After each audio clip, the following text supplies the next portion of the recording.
જોવા મળી રહી છે।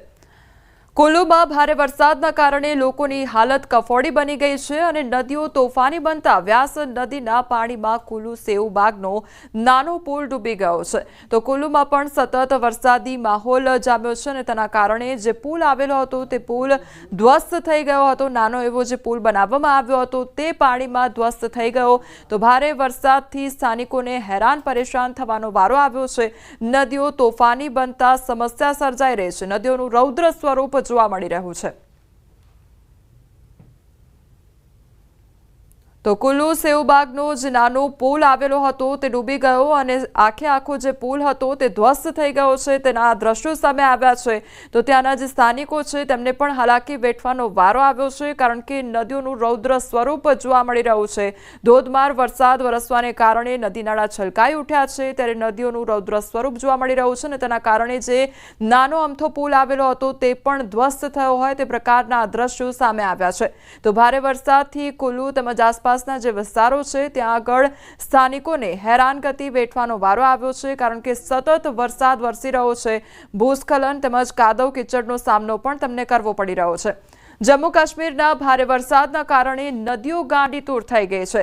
આ નદીઓના એ દ્રશ્યો છે કે જ્યાં સતત પાણીનો પ્રવાહ વધી રહ્યો છે કારણ કે સતત વરસાદી માહોલ જામ્યો છે। નદીઓ ગાંડીતુર બની છે, પાણીનો પ્રવાહ સતત વહી રહ્યો છે અને લોકોને એલર્ટ રહેવા માટે સૂચના પણ આપવામાં આવી છે। કામ વગર ઘરની બહાર ન નીકળે તે પ્રકારની સતત વહીવટી તંત્ર તરફથી લોકોને અપીલ કરવામાં આવી રહી છે કારણ કે જળસ્તર પણ સતત વધી રહ્યું છે અને સતત પાણીનો પ્રવાહ જોવા મળી રહ્યો છે। નદી કાંઠાના જે પણ નીચાણવાળા વિસ્તારો છે તેમને એલર્ટ કરી દેવામાં આવ્યા છે। સુરક્ષિત સ્થળોએ તે લોકોને ખસેડી દેવામાં આવ્યા છે। સ્થળાંતર પણ તે લોકોનું કરવામાં આવ્યું છે અને તંત્ર પણ 24/7 સ્ટેન્ડ બાય રાખવામાં આવ્યું છે। લોકોને અપીલ પણ કરવામાં આવી રહી છે।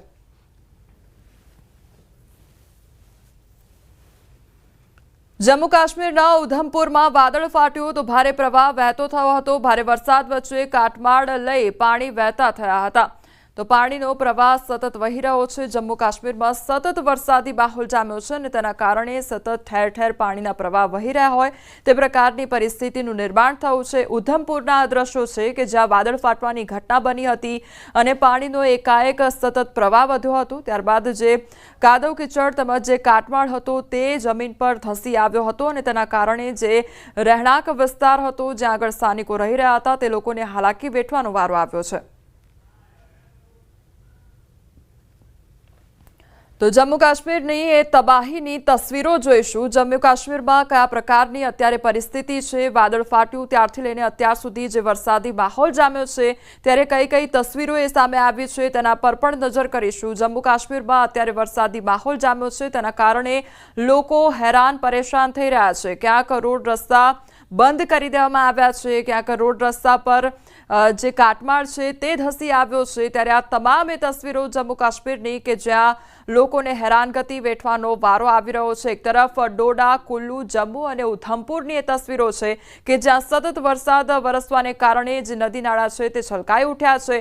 ક્યાંક પુલ ધ્વસ્ત થઈ રહ્યા છે તો ક્યાંક નદીમાં સતત પાણી વહેતું નજરે પડી રહ્યું છે। આ તમામ એ તસવીરો કે જેના કારણે વહીવટી તંત્ર દ્વારા સતત લોકોને એલર્ટ રહેવા માટે સૂચના આપવામાં આવી રહી છે। કામ વગર ઘરની બહાર ન નીકળવા માટે અપીલ કરવામાં આવી રહી છે કારણ કે મેઘરાજાએ મંડાણ મૂક્યું છે અને મેઘરાજાની સતત તોફાની બેટિંગ જોવા મળી રહી છે જમ્મુ કાશ્મીર કુલ્લુ વિસ્તારમાં અને તેના કારણે જ લોકોને સતત એલર્ટ રહેવા માટે અપીલ કરવામાં આવી રહી છે।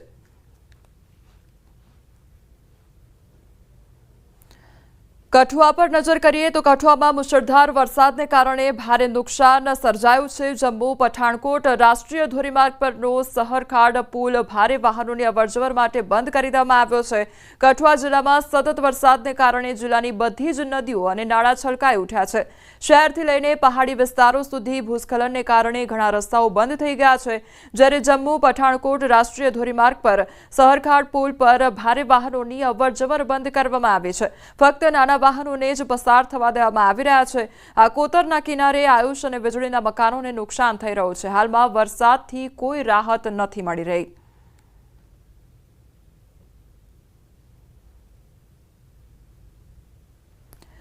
જમ્મુ કાશ્મીરના ભદરવામાં ઐતિહાસિક શિવ મંદિર અને પાંડુ ગુફા મંદિર પૂરની ઝપેટમાં આવી ગયા છે. મંદિરના પૂજારીઓ અને અન્ય સભ્યોને સલામત સ્થળે મોકલી દેવામાં આવ્યા છે. પાણીનો પ્રવાહ એટલો તેજ હતો કે કોઈ વાત ન કરો. વાદળ ફાટવાના કારણે પહાડો પરથી કાટમાળ પણ ઢસડાઈને આવ્યો હતો અને ભારે પ્રવાહના કારણે જનજીવન પર માઠી અસર પણ પહોંચી છે. તો જમ્મુ કાશ્મીરમાં જે ઐતિહાસિક શિવ મંદિર આવેલું છે તે પણ પાણીમાં જાણે ગરકાવ થયું હોય તે પ્રકારની પરિસ્થિતિ, કારણ કે મંદિરમાં પાણી જે હતું તે પ્રવેશ્યું હતું. તેના કારણે જે મંદિરના પૂજારી હતા, ત્યાંના જે લોકો હતા, તેમને સુરક્ષિત સ્થળે ખસેડવામાં આવ્યા હતા અને જાનહાનિ ન સર્જાય તેને લઈને સંપૂર્ણ ધ્યાન રાખવામાં આવ્યું હતું, કારણ કે તેજ ગતિ સાથે આ પાણીનો પ્રવાહ વહી રહ્યો હતો. જમ્મુ કાશ્મીરમાં સતત મુશળધાર વરસાદથી જનજીવન ખોરવાઈ ગયું છે. રિયાસી જિલ્લામાં ચેનાબ નદીનું જળસ્તરમાં સતત વધારો થઈ રહ્યો છે. હવામાન વિભાગે પહેલાથી જ ચેતવણી જારી કરી હતી અને હવે નદી ઓવરફ્લો થવાને કારણે ભયની સ્થિતિ વધુ ગંભીર બની છે. મળતી માહિતી મુજબ ભારે વરસાદને કારણે પાણીને બહાર કાઢવા માટે સલાલ પાવર પ્રોજેક્ટના દરવાજા પણ ખોલવામાં આવ્યા છે, જેના કારણે ચેનાબ નદીનો પ્રવાહ ઝડપી બન્યો છે. પાણીનું સ્તર વધવાને કારણે નજીકના નીચાણવાળા વિસ્તારો અને નદી કિનારે આવેલા ગામોમાં ભયનો માહોલ છે. સ્થાનિક વહીવટીતંત્રે લોકોને નદી કિનારે ન જવા અને સંપૂર્ણપણે સલામત સ્થળોએ જવાની ચેતવણી આપી છે. પોલીસ સતત જાહેરાતો કરી રહી છે અને લોકોને સહયોગ માટે અપીલ કરવામાં આવી રહી છે. ખતરાને ધ્યાનમાં રાખીને એનડીઆરએફ, એસડીઆરએફ અને પોલીસ પ્રશાસનની ટીમો એલર્ટ મોડ પર છે.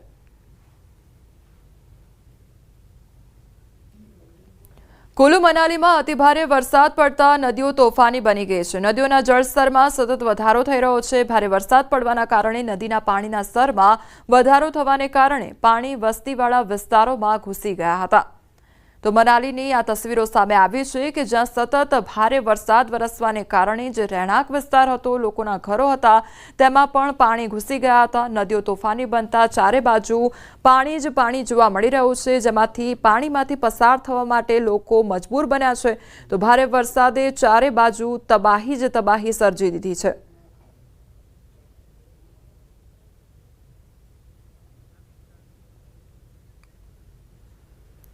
તો મનાલીમાં એક તરફ સતત વરસાદી માહોલ, આ તમામ જે તસવીર છે કઠુઆ, જમ્મુ કાશ્મીર તેમજ તમામ જે મંદિરના જે દ્રશ્યો છે તે પણ સામે આવ્યા છે કે મંદિર પરિસરમાં પાણી ઘૂસી ગયું, કેટલાકના ઘરોમાં પાણી ઘૂસી ગયા છે. તો પાણીનો સતત પ્રવાહ વધી રહ્યો છે, તેના કારણે લોકોને એલર્ટ કરવામાં આવી રહ્યા છે. બીજી તરફ લોકોના ઘરોમાં પણ પાણી ઘૂસી ગયા છે. નદીઓના પાણી ઘૂસતા લોકોને હેરાનગતિ વેઠવાનો વારો આવ્યો છે અને તે જ પાણીમાંથી પસાર થવા માટે લોકો મજબૂર પણ બન્યા છે.